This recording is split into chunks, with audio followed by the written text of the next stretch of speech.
MDH ಜನ ಮಸಾಲಾ. ಈಗ ಕಡಲೆ ಇರಲಿ, ಹಲಸಂದೆ ಬೀಜ, ಕಪ್ಪು ಕಡಲೆ ಅಥವಾ ಬಿಳಿ ಕಡಲೆ, ಎಲ್ಲವೂ ಸ್ವಾದಿಷ್ಟವಾಗುತ್ತೆ. ದೆಹಲಿಯಲ್ಲಿ ವಾಯುಮಾಲಿನ್ಯ ಹೆಚ್ಚಳದ ಬೆನ್ನಲ್ಲೇ ಇಂದಿನಿಂದ 10 ವರ್ಷದ ಹಳೆ ಬೈಕ್ಗಳಿಗೆ ಪೆಟ್ರೋಲ್ ಹಾಕಲ್ಲ.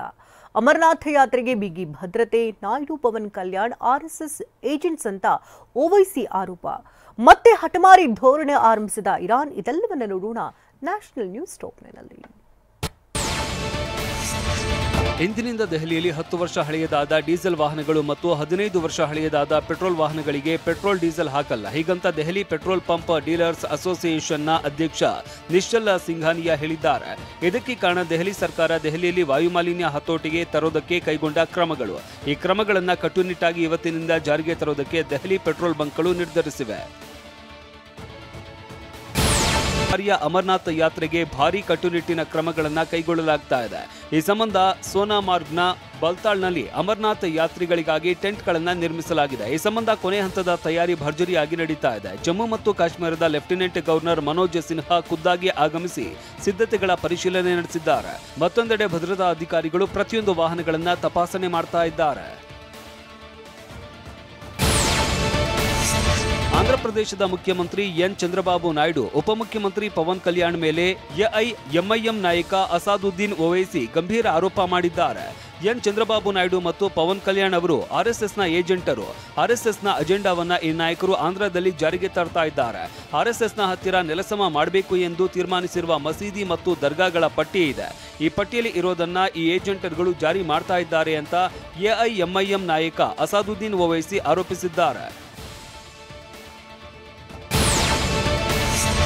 ಟಿಬೆಟಿಯನ್ನರ ಧರ್ಮಗುರು ದಲೈ ಲಾಮಾ ಈಗ 90ನೇ ವರ್ಷಕ್ಕೆ ಕಾಲಿಡ್ತಾ ಇದ್ದಾರೆ. ಇದಕ್ಕಾಗಿ ಈಗ ಹಿಮಾಚಲ ಪ್ರದೇಶದ ಧರ್ಮಶಾಲಾದಲ್ಲಿ ಭಾರಿ ಸಿದ್ಧತೆಗಳು ನಡೆದಿವೆ. 1935ರಲ್ಲಿ ಜನಿಸಿರುವ ದಲೈ ಲಾಮಾ 1959ರಿಂದ ಚೀನಾ ವಿರುದ್ಧ ಬಂಡೆದ್ದಿದ್ದ ದಲೈ ಲಾಮಾ ಆಗಿನಿಂದ ಭಾರತದಲ್ಲೇ ವಾಸವಾಗಿದ್ದಾರೆ.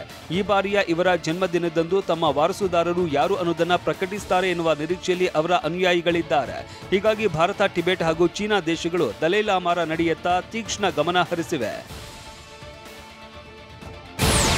ಕ್ಯಾಪ್ಟನ್ ಕೂಲ್ ಟ್ರೇಡ್ ಮಾರ್ಕ್ ಆಗಿ ಅರ್ಜಿ ಸಲ್ಲಿಸಿದ ಧೋನಿ ಮುಂಬೈ ಪರ ಆಡಲಿದ್ದಾರೆ ಯಶಸ್ವಿ ಜೈಸ್ವಾಲ್.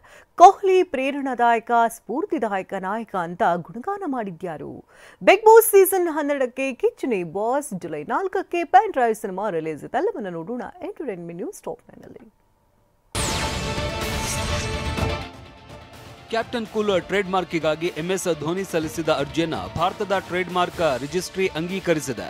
120 ದಿನದಲ್ಲಿ 3ನೇ ವ್ಯಕ್ತಿಯಿಂದ ಯಾವುದೇ ಆಕ್ಷೇಪಣೆ ವ್ಯಕ್ತವಾಗದಿದ್ದರೆ ಧೋನಿಗೆ ಕ್ಯಾಪ್ಟನ್ ಕೂಲ್ ಕ್ಯಾಪ್ಷನ್ ಸಿಗಲಿದೆ.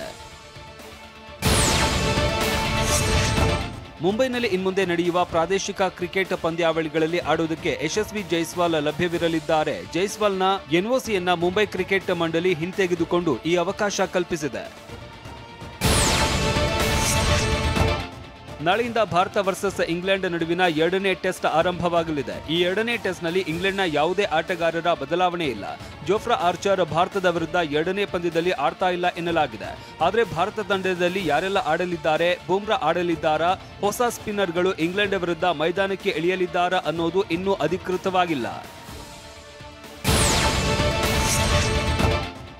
ವಿರಾಟ್ ಕೊಹ್ಲಿ ಅತ್ಯಂತ ಪ್ರೇರಣಾದಾಯಕ ನಾಯಕ. ಅವರ ಆಟ ನೋಡೋದು ಸ್ಫೂರ್ತಿದಾಯಕವಾಗಿತ್ತು. ವಿರಾಟ್ ಎಲ್ಲರನ್ನೂ ಹುರಿದುಂಬಿಸುವ ರೀತಿ ಅಸಾಧಾರಣ ಅಂತ ಕ್ರಿಕೆಟಿಗ ವರುಣ್ ಚಕ್ರವರ್ತಿ ಹೇಳಿದ್ದಾರೆ.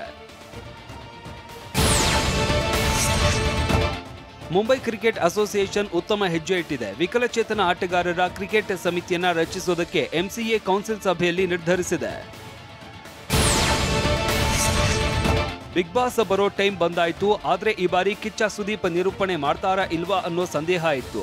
ಆದ್ರೆ ಸೀಸನ್ 12ಕ್ಕೂ ಕಿಚ್ಚನೇ ಬಾಸ್ ಆಗಿದ್ದಾರೆ. ಹೌದು, ಈ ಬಾರಿಯೂ ಸುದೀಪ್ ನಿರೂಪಣೆ ಮಾಡ್ತಾ ಇದ್ದಾರೆ. ಜನರು ನಾನೇ ಬೇಕು ಬಿಗ್ ಬಾಸ್ ಹೋಸ್ಟ್ ಆಗಿ ಬೇಡಿಕೆ ಕೇಳಿ ಬರ್ತಾ ಇದ್ದು, ಆ ಪ್ರೀತಿಯನ್ನ ನೋಡಿ ನಾನು ಮತ್ತೆ ಬಂದಿದ್ದೇನೆ ಅಂತ ಸುದೀಪ್ ಹೇಳಿದ್ದಾರೆ. ವಾಹ್, ಯಾಕೆ ಈಗ ಬಂತ ಸ್ವಾದ? ಖಂಡಿತ ಈಗ ಬಂತು ಅಸಲಿ ಸ್ವಾದ. MDH chunky chaat masala life ಅಲ್ಲಿ ಅಸಲಿ ಸ್ವಾದ ತರುತ್ತೆ. ಅಸಲಿ ಮಸಾಲ, ಎಸ್ ಎಸ್ MDH.